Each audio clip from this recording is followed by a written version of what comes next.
Musicienne et interprète accomplie, cette artiste au caractère bien trempé, du signe du Scorpion, est aussi une grande adepte d'astrologie. Elle nous raconte ici son parcours de vie, les différents paliers d'évolution par lesquels elle est passée, mais aussi les différentes leçons que la vie lui a données. Comment se reconstruire après un échec ? Comment grandir et se construire loin de ses proches ? Comment ne pas avoir peur de toucher le fond pour rebondir ? Pour nous soutenir dans le développement de ces interviews, tu peux t'abonner à cette chaîne YouTube. Et ces échanges sont également disponibles en version podcast sur toutes les plateformes.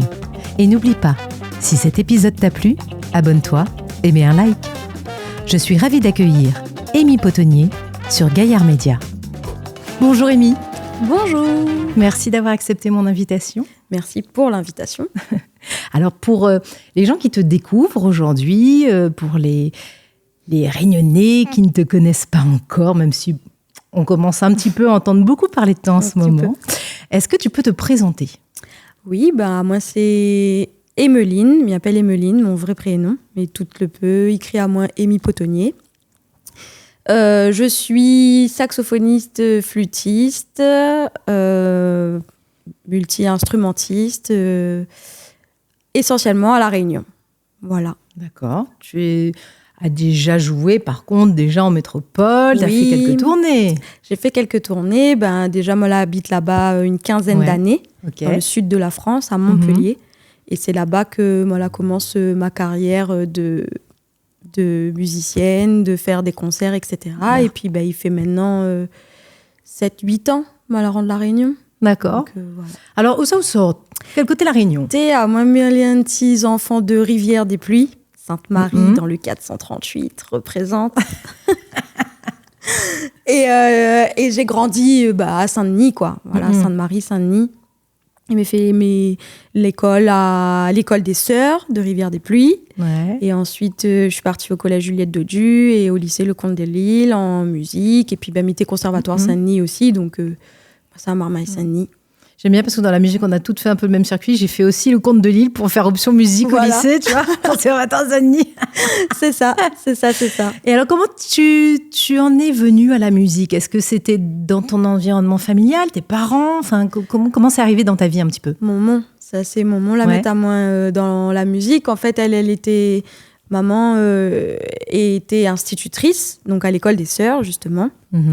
Et en fait, le mercredi, tout ça, elle était fait des ateliers d'éveil musical et tout à l'école municipale de Saint-Denis, qui était à l'époque en face du tribunal, là en bas, pas très loin de la Cité des Arts. D'accord. Moi, j'ai grandi là-bas, en fait. Donc, quand ils l'ont écrasé, mon cœur a fait très, très mal, parce que c'était vraiment toute mon enfance. Et du coup, elle était emmène à moi, quand on avait point de nounou pour garde à moi et tout ça, elle était emmène à moi avec elle à l'école de musique.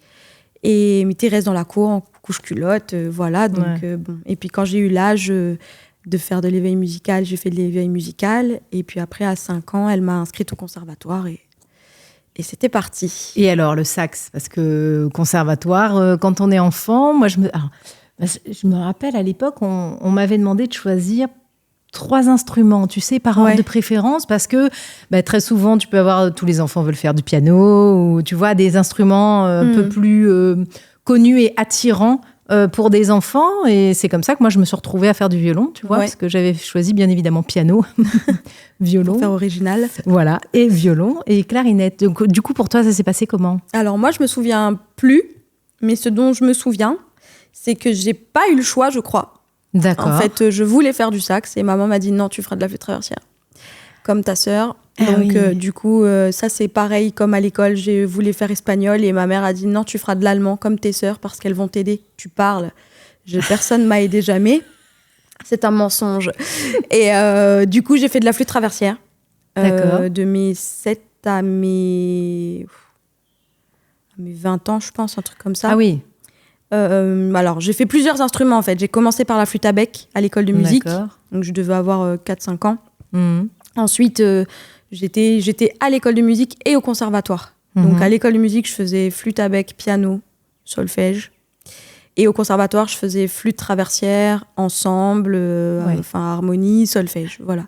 Donc, du coup, le piano, je crois que j'y suis allée jusqu'à mes 14-15 ans. Ouais. Puis après, ça devenait compliqué entre l'école, les activités, tout ça. Donc, j'ai continué la flûte à bec. Ouais. Donc, j'étais quand même à l'école de musique et qui a été déplacée à Jacques-Cœur après, quand j'avais 15-16 ans. Ils ont écrasé en bas, donc ils nous ont mis à Jacques-Cœur à Saint-Denis.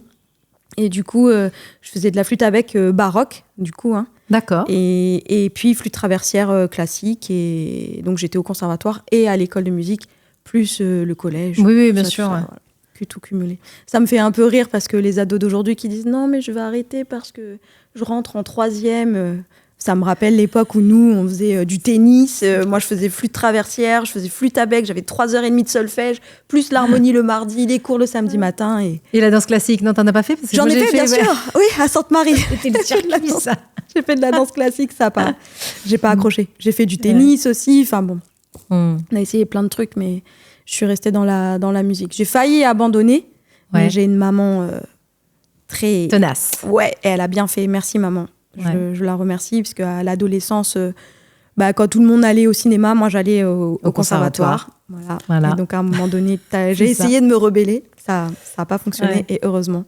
Ouais. Donc, du coup, un joli parcours. Alors, un parcours musique qui s'est un peu soldé par une carrière artistique, mais il n'y a pas un moment où tu as eu envie de prendre une route différente, de faire un autre métier ? Non.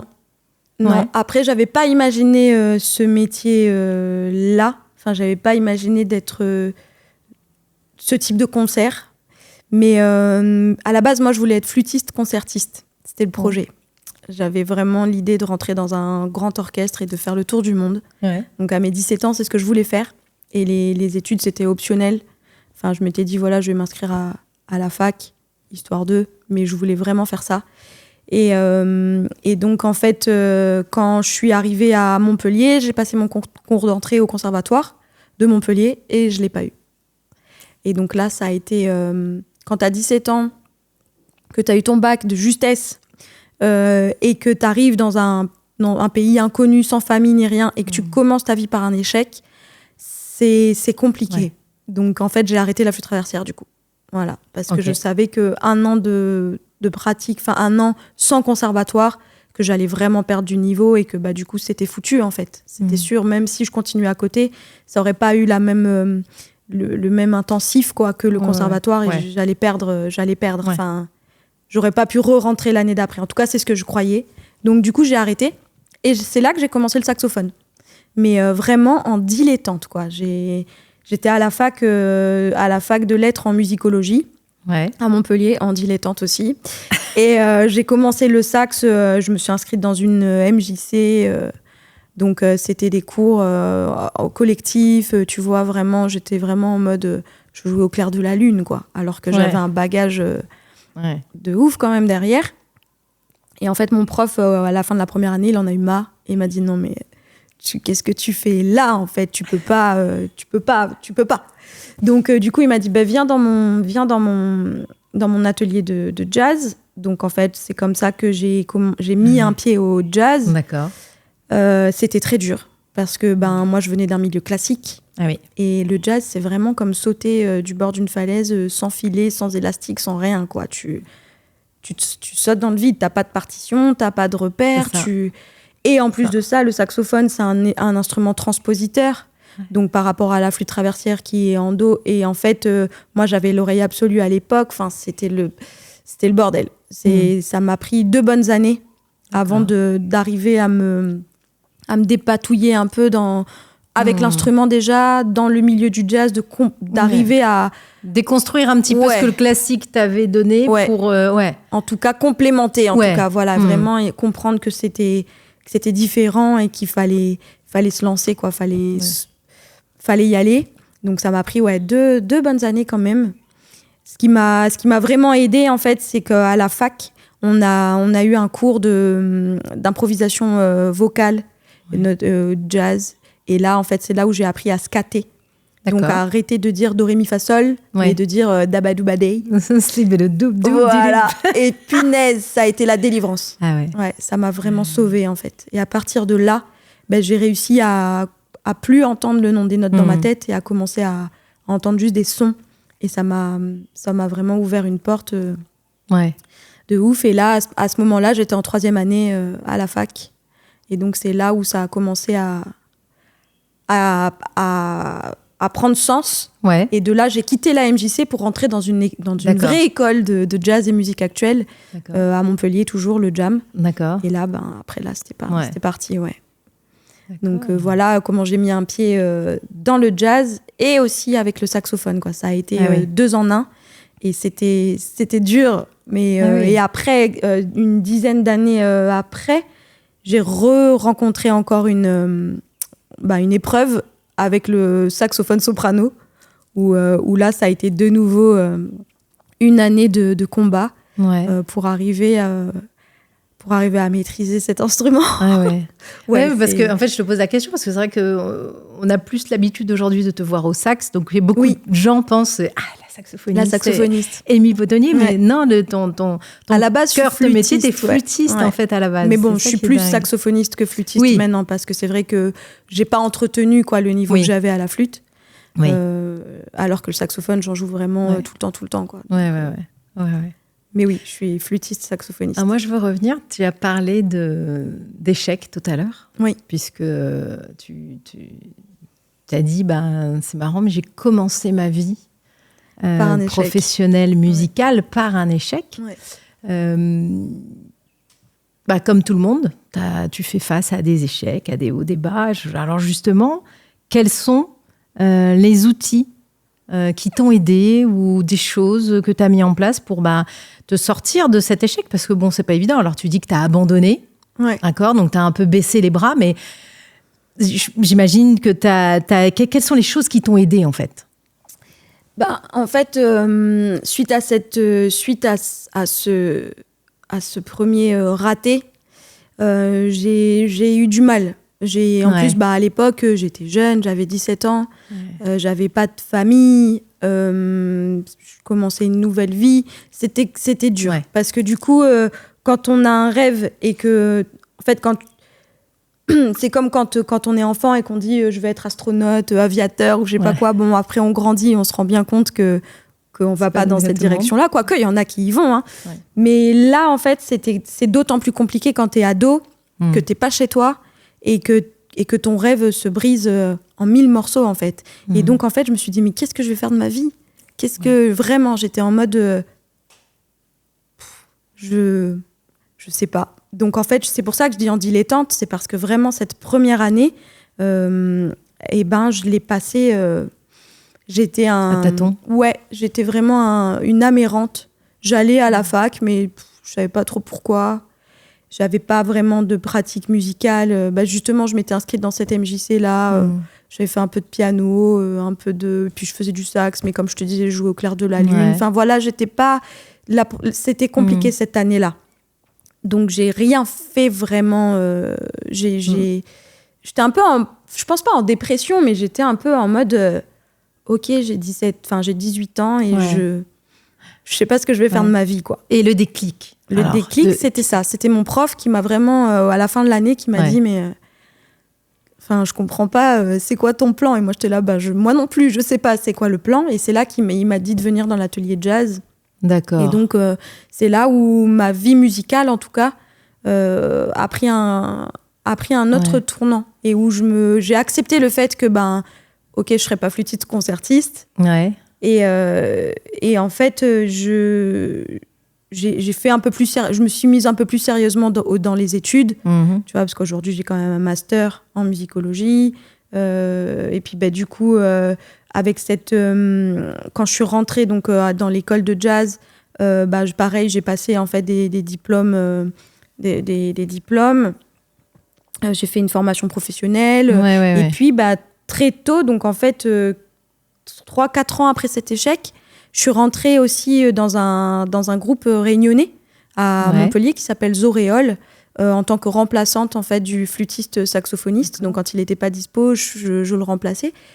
Et du coup, c'est comme ça en fait que j'ai mis un pied à l'étrier, quoi, de la scène, des concerts. C'est en commençant avec Zoréole et en me dirigeant vers ce que je fais aujourd'hui, c'est-à-dire être dans des groupes et faire des concerts.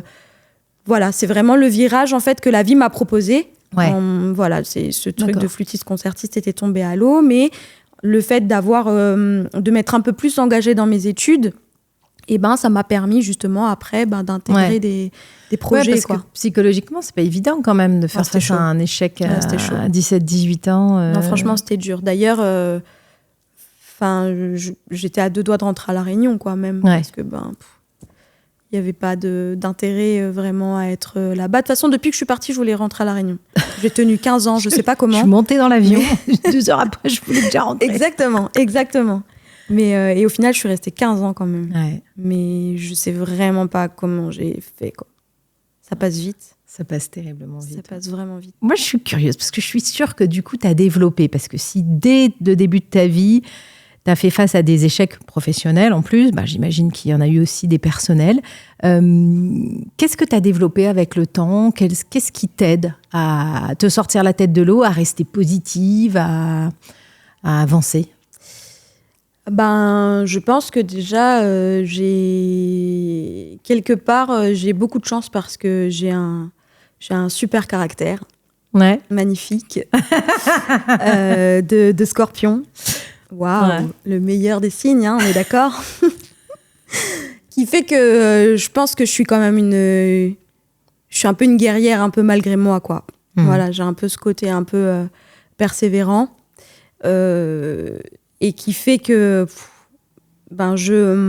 malgré tout, en fait, même des fois quand j'ai envie de baisser les bras, je crois que j'y arrive pas, ou pas très longtemps du moins, quoi. Donc je puise ma force, je puise ma force dans un petit peu tout ce que je trouve. J'essaye vraiment de me rappeler, en fait, les choses que j'ai vécues, ce par quoi je suis passée, de faire le point où j'en suis aussi, et puis de me rendre compte que j'ai quand même, je m'en sors quand même. Puis après, dans la musique, bien évidemment, dans le cocon amical, familial, et puis voilà, je sais pas, j'y arrive. Ouais. Ouais, Tu te poses pas trop la question, quoi. Disons que je me laisse aussi des fois, tu vois, quand il y a besoin d'aller mal, quand il y a besoin vraiment de passer par cette période où il faut aller toucher le fond pour mieux rebondir. Moi, je suis un peu comme ça. Je sais que je vais rebondir dans tous les cas et que je vais pas me laisser, tu vois, aller. Donc, j'hésite pas à y aller. Mais je pense que c'est un peu le côté Scorpion qui fait ça. On n'a pas trop peur du noir et des profondeurs. Donc, moi, j'ai aucun mal à aller là-dedans. Et c'est nécessaire. Et c'est nécessaire, ouais, pour justement retrouver la lumière après et mieux rebondir, mieux revenir. Donc souvent, j'y vais et je me laisse aller. Et puis parce que je sais que ça va passer, quoi. Et je sais que je vais trouver la force après. Il y a quelque chose qui va se passer ou je vais avoir un déclic ou me prendre conscience de quelque chose qui fait que voilà, je vais me reprendre en main et je vais rebondir. Ouais. Les choses n'arrivent pas par hasard. Les choses n'arrivent pas par hasard. Ça, je l'ai compris avec le temps. Mais même encore aujourd'hui, d'ailleurs, quand des fois, il se passe des trucs et tu te dis, mais pourquoi ? Et tu comprends parce que. Voilà. Donc, encore aujourd'hui, j'ai des exemples assez fréquemment. Ouais. Ouais. Tout est une leçon, finalement. Ouais, mais des fois, ça serait bien. On n'est pas obligé tout le temps d'avoir des leçons. Des fois, c'est bien aussi des petites pauses, mais bon, ça, c'est la vie qui décide. Qu'est-ce qui t'a fait le plus grandir ? Bonne question. Il y a plusieurs choses qui m'ont fait grandir. Je pense que la première chose, c'est d'être partie. Voilà. Ça m'a chamboulée, aussi bien dans le positif que dans le négatif. C'était douloureux, mais c'était très instructif. Je pense que ça a forgé la personne que je suis aujourd'hui. J'ai appris énormément sur plein de plans. Se débrouiller, gagner sa vie, croire en ses rêves. Ouais. Parce qu'au jour d'aujourd'hui, je vis de ma passion et je sais que j'ai bien conscience que c'est pas donné à tout le monde. Donc voilà, y croire, se battre, tu vois, vraiment, quand les gens te disent quand par exemple tu dis que t'es musicienne, ils te disent ah d'accord, et sinon c'est quoi ton métier, ton vrai métier? C'est ça, ouais. Là, c'est ça mon vrai métier, je suis intermittente du spectacle. Et ça fait 10 ans que j'entends ça, quoi. Et c'est pas grave. On n'est pas obligé de correspondre à la norme que la société exige et impose. Donc, je pense que la France métropolitaine, ça m'a appris ça. Ça m'a vraiment appris que la vie, c'était un combat.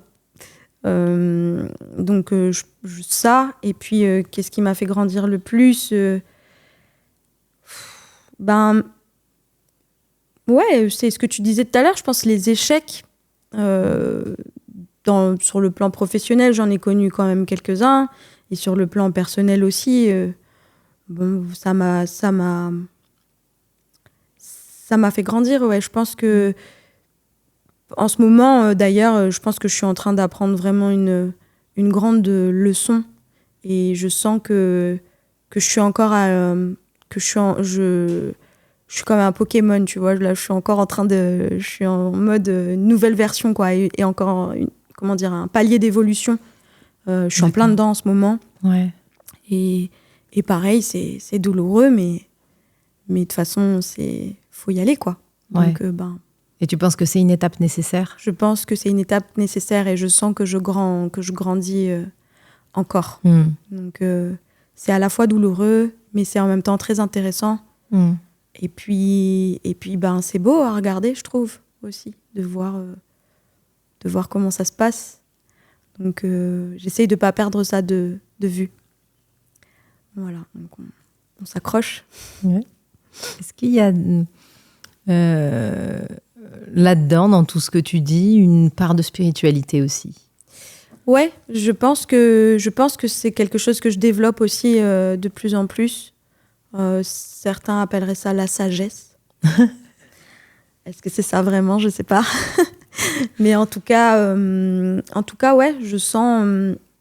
En fait, je pense que cette étape-là, c'est l'apaisement.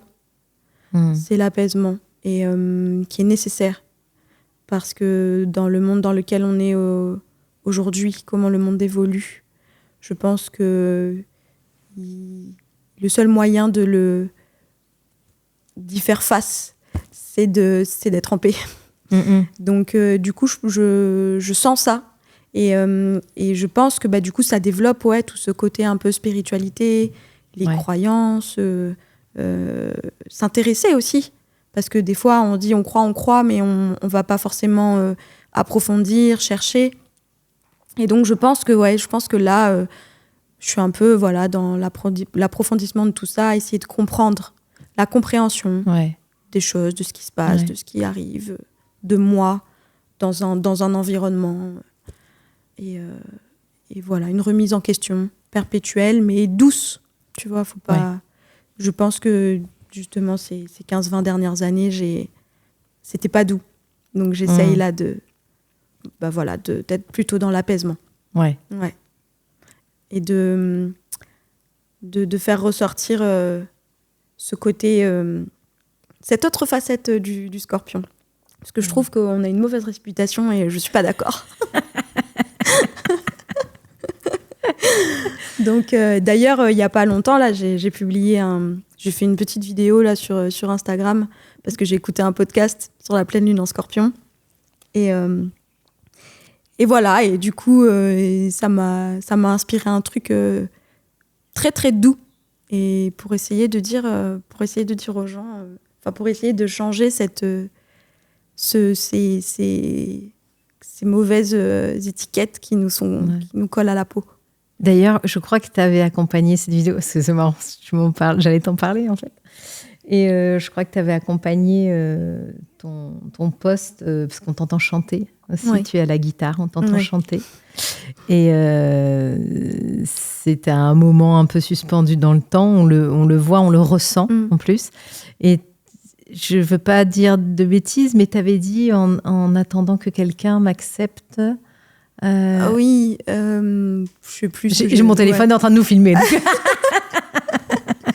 Oui, je sais plus ce que j'avais dit en attendant de trouver celui qui saura. Oui, avec une notion d'acceptation de ce que tu es dans ton entièreté, finalement. Exactement, dans l'intensité. Dans l'intensité. Ouais, ça pose problème aux gens que je peux rencontrer des fois, l'intensité. Et je le comprends, je comprends que ça soit difficile à gérer, que ça soit de manière amicale ou sentimentale. Je veux dire, je suis quelqu'un d'intense, d'entier, de loyal, de fidèle. Mais des fois, je peux comprendre que ça puisse être trop pour les personnes en face, tu vois, ou peut-être... je le suis moins, parce que justement, je pense que j'ai compris pas mal de choses en perdant. Moi, c'est la perte qui m'a beaucoup fait comprendre et qui m'a permis de m'améliorer. Et du coup, je le suis moins, mais je sais que je peux être des fois un peu exigeante ou étouffante ou voilà, je sais pas comment on dit, j'ai ce côté quand j'aime, c'est profond, c'est intense, ça peut être des fois ouais, animal, quoi. Ouais, c'est pas forcément étouffant le mot, mais j'allais dire quand j'aime, c'est pour de vrai. Mais ce que je veux dire, c'est que c'est vraiment... c'est lourd. Ça peut être lourd, des fois. Ça peut être lourd pour la personne en face. Et même amicalement, j'ai perdu des amis parce que des fois, c'était trop. Et je comprends. Donc voilà, c'est cette intensité-là, malheureusement... non, heureusement. En fait, j'ai pas envie d'y toucher, j'ai pas envie de la changer parce que ça fait 90% de ce que je suis. Donc, ça permet de faire du tri aussi. Donc, il ne reste que les vrais. Exactement. Donc autant, j'espère, comme je disais dans ce post, trouver quelqu'un qui sera capable, qui aura les épaules pour porter cette intensité. Et si c'est pas le cas, c'est pas grave. Voilà. C'était un post profond en tout cas. Oui, finalement. À la base, oui, finalement, en tout cas, moi, ça m'a... En fait, ce post, en plus, il est à la fois... il est compliqué pour moi, parce que je chante, et j'allais dire, j'aime pas ça. J'adore ça, chanter, mais j'assume pas du tout ce côté chant. Et alors, la guitare, c'est vraiment... Je fais pas de guitare, je pose mes doigts sur des trucs et ça fait gling gling, je trouve ça joli et voilà. Donc c'était, j'ai hésité avant de le poster sur Insta. Je me suis dit bon, je sais pas, mais c'était tellement spontané. C'est vraiment ce qui me reflète aussi. Moi, je suis vraiment quelqu'un de spontané en fait. Et que du coup voilà, c'était vraiment, ça en est devenu profond parce que en fait à la base c'était assez paradoxal. Avec tout ce qu'elle raconte dans le podcast de la lune en scorpion, etc. Et que le scorpion est vraiment relié à ce côté darkness, que en général, en fait, en gros, ça parlait de destruction pour reconstruire, de renaissance, de renouveau, transmutation, tu vois, c'est au-delà de la transformation, c'est vraiment transmutation. Elle prenait pour exemple le serpent qui mue, tu vois, changer de peau, etc. Enfin, quelque chose qui est quand même... qui peut être douloureux, tu vois.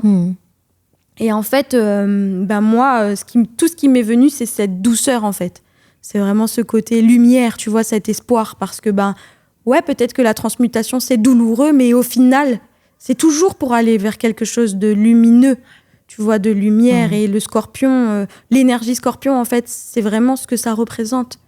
Oui, ça a des pinces et un dard et du venin, oui, mais c'est pas forcément mortel. Voilà. Et donc, c'est vraiment ça, à la base, que ma petite mélodie, là, voulait représenter. Que dans de l'intensité, il peut y avoir aussi de la douceur. Voilà, c'est ça que je voulais dire, en fait. C'est que... Ouais. Après, je suis pas à la place des autres, mais j'avais envie de dire, faut pas avoir peur. Mais je comprends. Et puis, le monde dans lequel on vit aujourd'hui, cette notion justement d'arrêter d'être en surface, d'aller en profondeur, d'engagement, de tout ça, là, c'est tellement dur. Donc, mais voilà, faut garder espoir. En tout cas, j'essaye de garder espoir, ouais. Ouais, puis il y avait, en plus de quelque chose de profond, j'ai trouvé que c'était très instinctif. Oui. Tu vois, et je trouve ça chouette que tu l'aies posté, en fait. Ouais. Parce que je trouve, dans la société dans laquelle on vit, on perd cet instinct qui fait ce que nous sommes, en fait.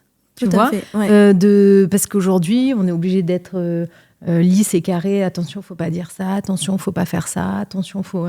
Et je trouve que... Et c'est ce que font nos jeunes. Moi, je vois mon ado... et quand ils sont des fois sur les réseaux et tout, des fois, c'est ce qu'on leur propose d'instinctif qu'ils kiffent, en fait.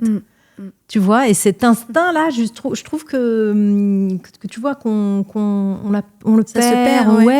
On le perd. Le côté spontané, le côté où on réfléchit moins. On va pas se dire, attends, là, pour le plan, il faut que ça soit posé comme ça, que machin. Exactement. Là, j'ai vraiment, j'ai pris ma guitare, j'ai posé mes doigts, j'ai fait, oh, c'est joli. C'est ça. J'ai posé mon téléphone devant mon sac, tu vois, pour qu'il tienne. Et puis, j'ai fait 3-4, il y a des enfants qui crient derrière parce que, à l'étage, là, les voisins. Et je me suis dit, est-ce que je le refais ou pas? Et je me suis dit, oh non, voilà. Ouais, parce que je vais le refaire clair. Et ça sera pas aussi bien. Enfin, il y aura pas cette spontanéité-là. Exactement. Ouais, donc, on entend les enfants crier derrière et c'est très bien. C'est la vie. C'était vivant. C'est comme ça, c'est la vie. Et oui, c'est vraiment ce que je voulais partager, quoi. Ouais. Bah, c'est réussi, en tout cas. Tu vois, merci. On t'en parle, je voulais t'en parler. Merci beaucoup. Voilà. Merci. Pour revenir un petit peu à la spiritualité, ouais. Est-ce que tu dis justement que dans ton cheminement personnel, tu es en train de... Bah forcément, ça fait partie de ton circuit, de ton parcours, de ton chemin de vie. Est-ce que tu t'intéresses à des choses en particulier? Est-ce que tu as mis des petits rituels en place? Moi, comme on a pu le constater, je m'intéresse beaucoup à l'astrologie. Ouais. J'aime beaucoup ces trucs-là de signes et tout ça. Donc, j'écoute pas mal de podcasts. Je m'intéresse à l'astrologie et aux signes. Je sais reconnaître ma constellation dans le ciel. Donc voilà, la mienne, hein. Démerdez-vous les autres. En ce moment d'ailleurs, le soir, elle est juste en face de chez moi, là au-dessus de la mer. C'est magnifique puisque la pleine lune en Scorpion arrive. Donc bientôt, la lune va bientôt rejoindre la constellation du Scorpion. Et puis, j'écoute aussi tout ce qui est en rapport justement avec la lune et tout ça. J'aime bien. Donc, j'ai des petits rituels de nouvelle lune et de pleine lune que je fais quand je suis pas fâchée. quand j'en veux pas à l'univers. J'aime bien ces petits trucs-là. Et puis... c'est un peu tout mélangé, en fait. Je vais avoir aussi des petites phrases que je me répète, par exemple. Ouais, des petits mantras. Des petits mantras. Alors, des fois, ça peut être des mantras des phrases, mais ça peut être aussi des mantras plus liés à Shiva, tout ça. Ouais. Donc, il y a certains dieux que j'aime bien. Ouais. Enfin, que j'aime bien, qui m'intéressent, en tout cas, qui me rendent curieuse. Donc, du coup, où je vais aller... traîner un peu dans leurs mantras, etc. Mais c'est surtout, ça vient surtout du cœur. C'est-à-dire, j'essaye d'être de plus en plus à l'écoute de ce que je peux ressentir. Et donc, des fois, je vais ressentir que j'ai besoin d'écouter, tu vois, le mantra de Shiva ou peu importe, ou de Kali, ou peu importe un truc enregistré comme ça là sur YouTube, et hop, je vais le mettre. Et puis ça va tourner dans la maison pendant des heures, tu vois, vraiment en fond, parce que j'en ai besoin en fait. Ouais. Donc je fais vraiment attention à ça. Quand vraiment je sens que la musique que je suis en train d'écouter, ça va pas, ou que je sens que j'ai besoin d'écouter quelque chose d'autre, ou ça va souvent là-dedans. D'accord. Voilà, donc j'en ai quelques-uns comme ça sur YouTube. Et puis aussi beaucoup quand je fais du puzzle, parce que moi je suis très nulle en méditation. Ouais. J'y arrive pas. Mon cerveau, je n'arrive pas. J'ai pas la patience. Par contre, le puzzle, c'est vraiment ma méditation à moi. C'est le même principe. C'est les 20 premières minutes, c'est l'enfer. Parce que mon cerveau, il est en mode... oui, mais tu sais, mais t'as pas pensé à, mais au fait, t'as oublié de... Et puis au bout de 20 minutes, une demi-heure, ça commence à se calmer à un tel point que des fois, je commence vers 21h, 22h et à 4h du matin, je me dis, merde, putain, il est 4h ensuite. Et je suis encore sur mon puzzle. Ouais, mais t'as réussi à faire le bec du perroquet qui était dans ce petit arbre-là. Voilà, tout noir, foncé, avec 40 pièces de la même découpe et couleur. Non, voilà, j'aime beaucoup les puzzles. Ouais. J'en fais très régulièrement. Le dernier, d'ailleurs, que j'ai fait, il s'intitule Ubud. Voilà, de la ville de Bali. Et j'ai une marque spécifique, en fait, que j'aime beaucoup. Ouais. Donc, je fais que leurs puzzles, j'avoue. D'accord. Parce que on m'a offert des puzzles, là, il y a pas longtemps. Et c'est vrai que j'en ai fait quelques-uns, d'autres, mais je préfère, cette alors, moi, j'ai une question, du coup. Mais quand tu l'as réalisé, est-ce que tu le gardes Non, je le garde quelques jours. Ouais. Pour la fierté. Et après, non, je le défais. Ah ouais, d'accord. Je le défais et j'en fais un autre. Ah ouais, d'accord. Parce que c'est beaucoup de pièces, je crois, chaque fois. Je fais des 1000 pièces, ouais. Ah ouais. Je fais des 1000 pièces. Là, le dernier que j'ai fait, ça m'a pris une petite semaine, à peu près, pour le faire. Et donc, dès que tu as besoin de te déconnecter et de te recentrer. Ouais. Mais j'essaye des fois de ne pas y aller. Parce qu'il y a des fois où j'ai besoin de faire autre chose et où j'ai envie de faire que du puzzle et où, en fait, non. Des fois, le matin, je me lève et je me dis, allez, un petit puzzle. Quelques pièces et puis il se passe 3 heures, quoi. Et je suis là, putain. Ça y est, ma journée est foutue. C'est dur de s'arrêter, en fait. Quand je commence, j'ai vraiment du mal à me raisonner. Il faut soit que je mette une alarme ou tu vois vraiment que quand j'ai vraiment des trucs à faire, soit j'y vais pas. Ouais. Soit si vraiment je sens que j'en ai besoin, je fais une petite heure et je mets une alarme, quoi. Parce que sinon, il y a des fois, je peux passer l'après-midi, la soirée, la nuit. J'ai déjà fait des nuits blanches à faire du puzzle. T'as fait quoi ta nuit dernière ? J'ai fait un puzzle. Mais j'ai fait les 3/4 du puzzle, quoi. C'est dingue, ça. Et sur le dernier, ça m'est arrivé. J'ai pas fait de nuit blanche, mais je me suis couchée une paire de fois à 3h du matin. Ouais. Alors, c'est une manière pour toi de te recentrer. Qu'est-ce qu'il y a d'autre qui peut te ressourcer aussi ? La nature. Ouais. La nature, ouais. J'aime... En fait, je pense que je fais partie de...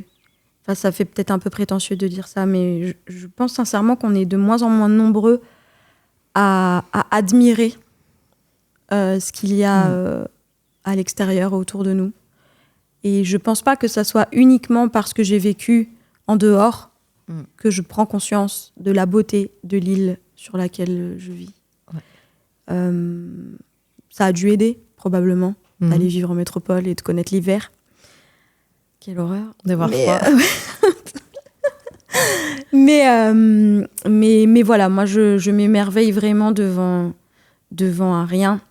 Et du coup, j'aime beaucoup aller marcher, j'aime beaucoup aller dans la nature. Mais déjà, ne serait-ce que mon jardin, j'ai un petit bout de carré de jardin minuscule, et je peux y passer des heures. Pas la dernière fois, il n'y a pas plus tard qu'il y a quelques jours, là. Mon voisin, il était 19h30 et j'étais en lampe frontale dans mon jardin et tout. Il me dit, tu jardines ? Je dis, ben oui. Et j'étais un peu gênée, quoi. Il me dit, non, mais il n'y a pas d'heure pour jardiner. Ça m'a fait du bien qu'il me dise ça, tu vois. Et du coup, j'étais en train de planter des fraisiers, là, à 7h30, à 19h30, avec la lampe frontale. Enfin bon. Et voilà, ça me prend des fois le jardin. Ça me vient de ma maman, qui m'a vraiment donné cet amour et ce respect des plantes et des arbres. Tu vois, par exemple, pour donner un exemple concret de ma sensibilité, tu vois les machines qu'ils utilisent là pour couper les arbres, tu sais, des fois sur le côté, là, ils utilisent des espèces de... Et en fait, ça les taille de manière horrible. Et ben moi, quand je vois ça, je pleure. Ça me fait trop mal. Même si c'est pour tailler des épinards qui ont des épines comme ça, qui s'enfoncent dans nos pieds, qui nous font mal. Mais voilà, ça me fait vraiment mal au cœur de voir comment ils sont abîmés. Ils sont déchiquetés. Ouais, c'est horrible. Je trouve ça horrible. Voilà, par exemple. Voilà. Presque aussi horrible que de voir un animal écrasé sur la route, quoi. Ça me fait aussi mal. Ouais. Pour moi, c'est la vie, en fait. Donc, j'essaye d'en prendre soin, en tout cas dans mon jardin. Voilà, je peux y passer vraiment du temps, des heures.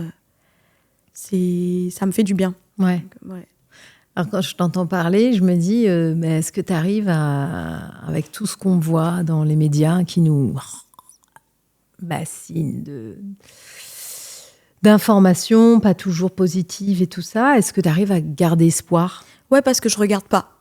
Tu regardes pas ? Non. Moi, T'as pas de notification sur ton téléphone ? Non. J'ai pas de notification sur mon téléphone. Pas d'infos ? Bah, tu vois, pour te dire, là, pour le cyclone Garance, ma mère était en métropole, c'est elle qui m'a dit, quoi, qu'on allait être en alerte, qu'il y avait un cyclone qui s'approchait, j'étais pas au courant. D'accord. Non. Ouais, je regarde pas ou peu. Bien sûr, comme tout le monde, j'ai les réseaux sociaux et je suis abonnée à quelques pages. Je vois passer quelques trucs, mais je ne regarde que si c'est supportable pour moi, quoi. D'accord. Sinon, je vais pas me faire du mal à aller voir des trucs qui vont me miner le moral, ou c'est déjà tellement difficile d'y arriver, de garder, d'aller bien, tu vois.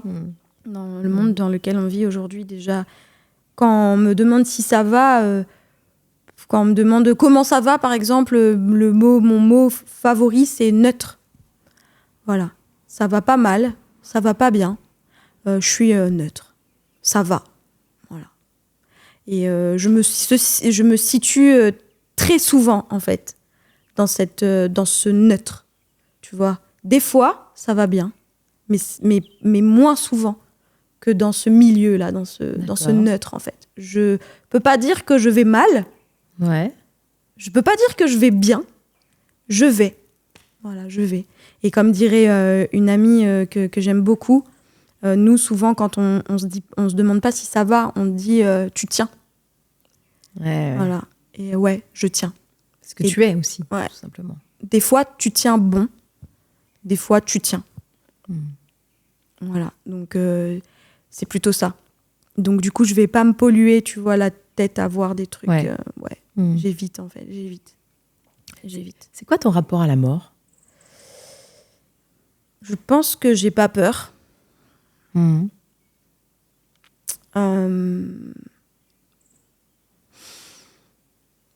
J'en sais rien, on doit tous mourir un jour. Ouais. Je redoute un peu quand même. Ouais. Tu vois, la perte des parents, j'y pense pas ou peu. Ouais. Même si je vois ma maman vieillir, hein. Mais pour l'instant, j'ai l'impression qu'elle est éternelle. Voilà. Et je sais qu'il va falloir que je m'y prépare un jour, mais ouais, et puis je pense que j'évite d'y penser. Ouais. Même pour mes animaux, tu vois, j'ai perdu un chat il y a pas longtemps là et c'était horrible. C'était horrible. C'était horrible, mais je pense que c'était moins horrible parce qu'il est pas mort de vieillesse. Je pense que c'est plus horrible. Ça sera plus horrible pour moi que mes animaux meurent de vieillesse. D'accord. Je sais pas si tu vois ce que je veux dire. Oui. C'est-à-dire que ils vont vivre longtemps. Oui. Et à un moment donné, ils vont partir. Oui. Et je pense que c'est plus douloureux dû à une que maladie, si c'est un accident ou une maladie. Ou une maladie. Moi, je pense qu'une maladie, c'est horrible aussi. Mais un accident, ouais. Tu vois, genre mon chat, il s'est fait écraser. Et c'était douloureux, mais c'était du fait de personne. Enfin, tu vois, c'était pas... Voilà, il est parti et puis... Est-ce que tu te poses des questions de ce qu'il y a après, Alors, me poser des questions, non, mais je crois qu'il y a un après. Ouais. Je pense que je crois à une réincarnation ou à une présence. Moi, j'ai foi... je crois beaucoup aux ancêtres. Ouais. J'ai beaucoup de respect pour notre histoire, pour l'histoire de La Réunion, pour ces cultures mélangées, le respect des ancêtres, je veux dire, l'invisible en fait. J'ai vraiment j'aime croire à cet invisible. Parce que quand je parle toute seule, j'ai espoir que que quelqu'un m'entend. Donc je crois à cet invisible. Je crois à tout ce qui nous entoure. De vivant. Voilà. Et je pense que c'est pour ça que j'ai une sensibilité aussi avec la nature, tu vois, les plantes et tout ça. Je respecte. Je respecte beaucoup ça. Donc, je sais pas si Je sais pas si c'est dans la continuité de l'après, tu vois. Mais j'y crois, ouais. Voilà, je sais pas trop ce qu'il y a, mais j'y crois. Peu importe ce que c'est, j'y crois. Je pense que je crois en un univers où avec ces histoires de pièces, tu vois, visibles et invisibles. Voilà. Et d'ailleurs, souvent, par exemple, tu vois, par exemple, moi, je vais respecter les vannes dans la croisée, tout ça. Moi, m'y roule pas dessus. Et du coup, il dit toujours un petit truc. Quand à chaque fois, il passe à côté, il me dit, protège à moi du visible et de l'invisible. Voilà, parce que n'a le visible, n'a l'invisible. Ouais. Oui, comme une forme de continuité, quelque part. Quelque chose qui reste là, ouais. Donc, je respecte, en tout cas. Donc, tu parlais de culture. Ouais. Notre culture. La Réunion, tu es musicienne. Comment est-ce que tu imagines qu'on puisse faire voyager encore plus notre musique ? Parce qu'aujourd'hui, on a toujours du mal à ce qu'elle s'exporte, ce que souvent, en toute de Mona, la Réunion, on connaît.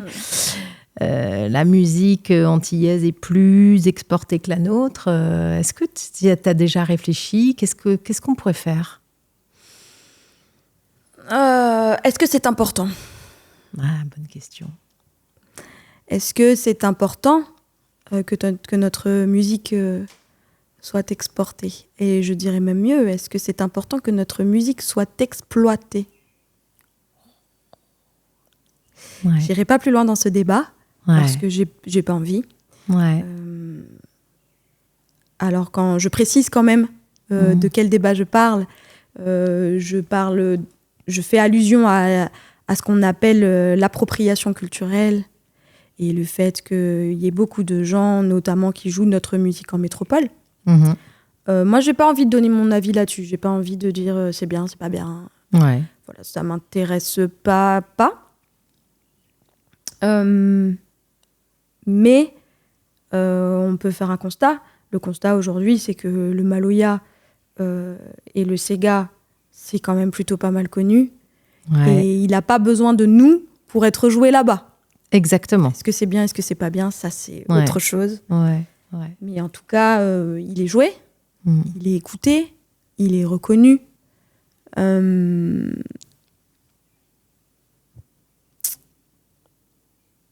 Est-ce que moi évidemment, étant leader d'un projet, faisant du Maloya Jazz, bien sûr que j'aimerais exporter ma musique parce que pour moi, ma musique est représentative de ma culture. Bien sûr, de qui tu es. Voilà. Et donc, oui, j'aimerais faire connaître ma musique et aller la jouer dans le monde. Et j'espère qu'un jour, ça sera le cas, tu vois, mais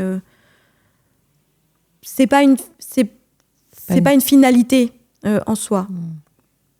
Mais en même temps, si, parce que c'est tellement dur de jouer à La Réunion qu'on est obligé de sortir, en fait, pour aller jouer.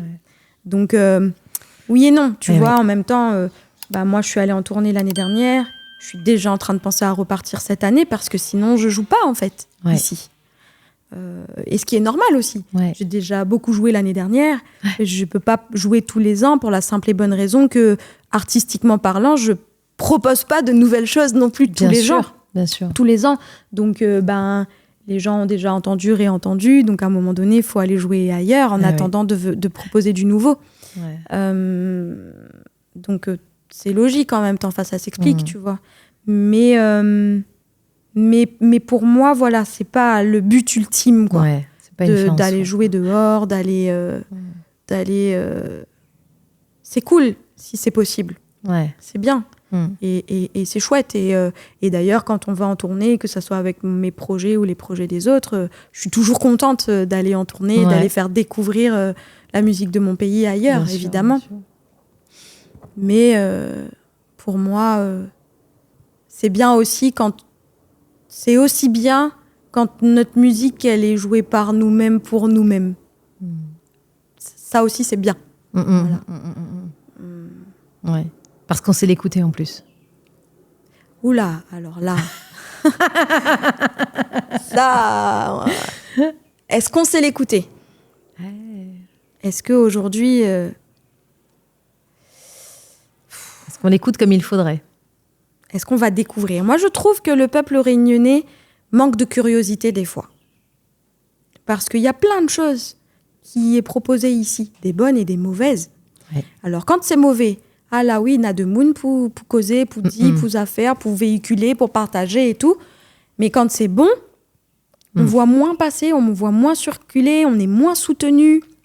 Et puis, je trouve qu'on est malheureusement touché aussi par ce côté algorithme, ce côté il faut que ça soit populaire. Ouais. Et je trouve ça dommage qu'on n'ait pas la possibilité de redéfinir ce mot populaire.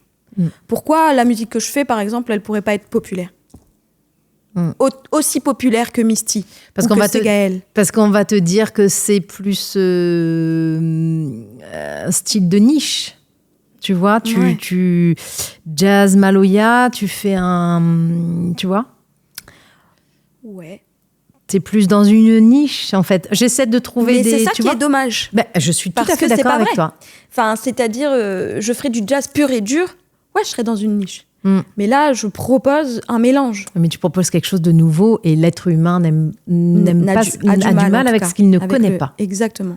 Tu comprends? Exactement. De s'approprier quelque chose dont il n'a pas l'habitude et qui le casse de ses repères, l'être humain n'a pas l'habitude. C'est pour ça que je dis qu'il manque de curiosité. Au moins d'aller découvrir pour dire j'aime pas, tu vois. Oui. Mais d'aller voir. D'aller voir et de dire tiens, je vais écouter. Ah, mais j'aime pas. Et de pas dire, de pas cataloguer tout de suite, catégoriser et dire non, mais ça, c'est pas la musique que j'écoute. Mais t'as écouté au moins? C'est ça. Pour c'est dire, ça. Comme quand tu manges un fruit. C'est ce que j'allais dire. Ou que tu fais découvrir les légumes aux enfants, tu vois. Mais moi, j'aime pas le brocoli. C'est ça qui... Je trouve ça un peu dommage. Et donc, ça nous pousse à aller jouer dehors. Ouais. Tu vois. Ou à pas jouer. Ouais. Et après, on vient dire, oui, l'appropriation culturelle, etc. Non, ouais, mais les gars... Donc voilà, tout ça, c'est...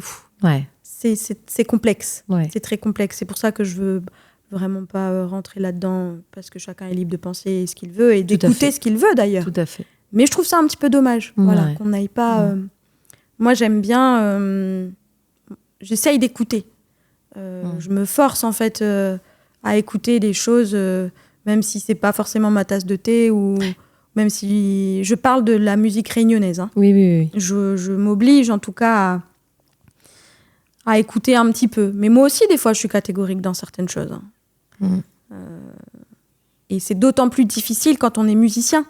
Parce qu'on a vraiment une écoute active, on a vraiment une écoute qui analyse les choses. Et donc, c'est d'autant plus dur d'aller écouter des choses qu'on n'a pas l'habitude d'écouter, qu'on ne connaît pas. Et d'écouter de manière objective. Ouais, ou qu'on a déjà décrété qu'on n'aimait pas. Je suis comme ça, je suis comme tout le monde. Je le fais aussi, mais j'essaye. Je m'oblige un peu d'aller un peu écouter. Et puis, comme je travaille avec les enfants, donc, ça me permet un peu de savoir ce qui se fait, d'aller écouter, de quand même rester curieux, même si je peux pas écouter un album entier, mais voilà, de suivre quand même un minimum. Ouais. Alors, ton actu? Mon actu. Alors, la plus vieille actu que j'ai, c'est que j'ai sorti un album en fin d'année 2023. Ouais. Ça fait déjà 1 an et demi, ça passe tellement vite, qui a été super bien accueilli. Suite à cette sortie d'album, on a eu une belle année 2024 qui s'est soldée par une tournée en métropole. Super. Où l'album a vraiment été bien accueilli. Donc ça fait plaisir, parce qu'il y a toujours ces doutes, cette remise en question de se dire est-ce que je fais de la bonne musique et est-ce que c'est bien ce que je fais et est-ce que ça plaît aux gens. Donc c'est toujours cool de voir que ça plaît aux gens et que les gens achètent encore aujourd'hui des CD. Ouais. Donc je suis toujours dans cette sortie d'album, je suis toujours en train de défendre mon album. Qui s'appelle d'ailleurs Qui s'appelle Mon Pays. Ouais. Alors mon projet c'est Maloya Jazz Experience. Voilà. Et l'album s'appelle Mon Pays. D'accord. Alors pour la petite anecdote, j'ai appelé mon album Mon Pays alors que plein de gens m'ont dit mais pourquoi tu l'appelles comme ça? Ça a déjà été fait, ou ça va, Mehdi Gerville. C'est pas du tout original d'appeler son album Mon Pays. Et du coup, je l'ai appelé Mon Pays. Voilà, je me suis dit, comme c'est pas original. Tu sais, j'ai sorti un album que j'ai appelé Mon Ailleurs. On m'a dit, pourquoi tu dis pas un mot en créole pour parler de mon pays? J'ai dit non, Mon Ailleurs. Voilà. On a toujours un affaire pour dire. Voilà, toujours un affaire pour dire. Mais moi, c'est surtout mon pays, intérieur. Ouais. En fait, c'est vraiment pour ça que je voulais l'appeler Mon Pays. C'était vraiment pour... c'est ma musique, quoi. C'est ça, qui je suis. Qui je suis, exactement. Ouais. Du coup, fin mai, on va jouer à Tiroul. Ouais. Alors, après 4 ans de demande pour jouer à Tiroul, enfin, j'ai réussi à avoir une date. C'est fou, non? C'est chouette. C'est chouette. C'est bien, côté positif. Oui, c'est chouette. Donc, on joue à Tiroul, je suis très contente de jouer à Tiroul. Et puis après, il n'y a plus vraiment d'actu parce que l'année 2024 a été une superbe année.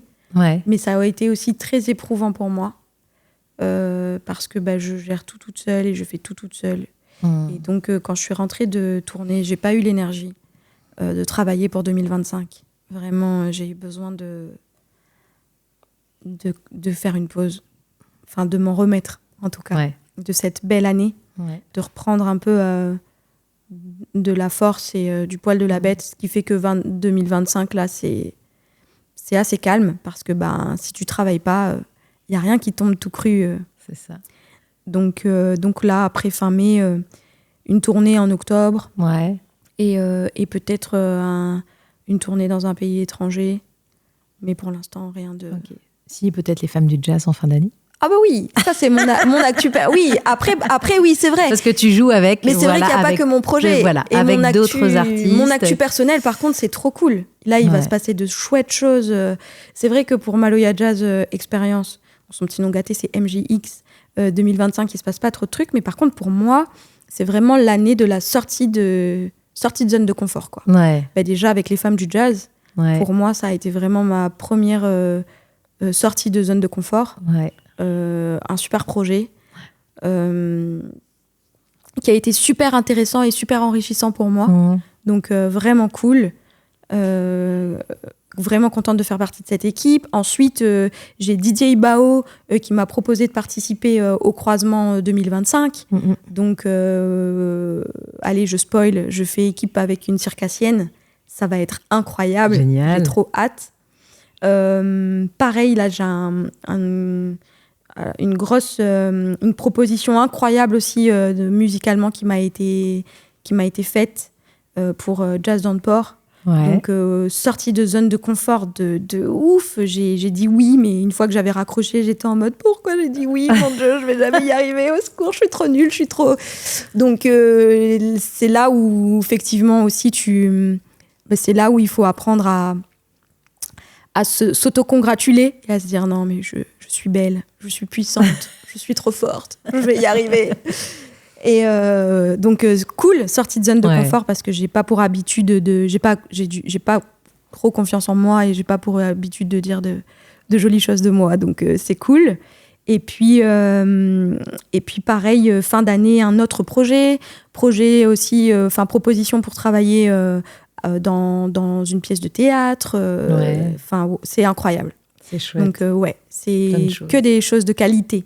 En tout cas, voilà, il n'y a pas grand-chose en quantité, mais le peu de choses qu'il y a, c'est que des choses de qualité. Et justement, tu vois, la boucle est bouclée, parce qu'on parlait d'évolution et on parlait justement de step. Et pour moi, cette année 2025, elle marque vraiment... c'est ce que je disais tout à l'heure, c'est encore une évolution, grandir sur le plan personnel, mais aussi sur le plan artistique et le plan professionnel, parce que c'est vraiment l'année de sortie de zone de confort et de trouver le courage d'y aller, quoi. Et de dire oui, c'est de nouveau encore sauter dans le vide en espérant trouver un filet en bas. Donc c'est cool. Ça. C'est vraiment cool. Amy, on arrive sur la fin de notre échange. Dernière petite question. On nous laisse sur Gaillard Média. Qu'est-ce qui est Gaillard aujourd'hui dans ta vie ? Qu'est-ce qui est Gaillard aujourd'hui dans ma vie ? Je pense que ce qui est gaillard aujourd'hui dans ma vie, c'est ce que j'ai réussi à construire. Là où j'en suis aujourd'hui, moi, elle est fière en fait. Moi, elle est fière du gaillard que moi, Nena. Parce que m'y porte un gaillard en moi, m'y porte une lumière en moi. Et ouais, gaillard, nous Nena, gaillard, moi Nena. Moi, elle est fière de ça. Merci, Amy. Merci à vous pour l'invitation.